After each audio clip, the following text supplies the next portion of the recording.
In 1969, Chilton accomplished a feat matched by only 2 other teams in state history: to go unbeaten, untied, and unscored upon. The combined score of that season, 363-0.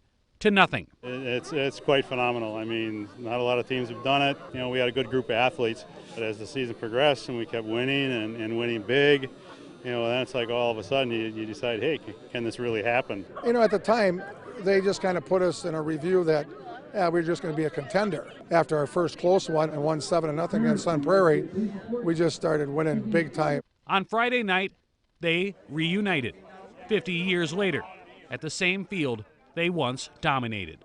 Well, you know, we've been doing this every 10 years, and this is our 50th reunion, and it's just fun to be kind of the organizer of it, communicate with all the guys, kind of finding out what they're doing, where they're at. It's really good to see some that you haven't seen for 10 years. It's a bunch of guys getting back together that kind of had a special deal. We come back and tell each other how much better we really were. There are a lot of memories anytime you win a state title. For the 1969 team, though, if you ask them, there is one that just stands out, and it should not be a surprise. The final quarter ended and they blew the gun and nobody scored on us, because at the very end you're sitting there saying, this is kind of cool. Just the celebrations after it was all done.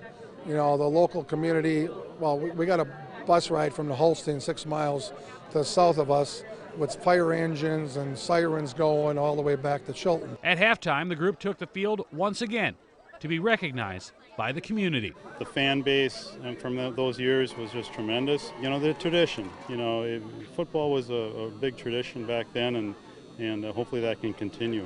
A half a century later, a group that made history back together again. Hey! For Sports Extra in Chilton, I'm Eric Boynton.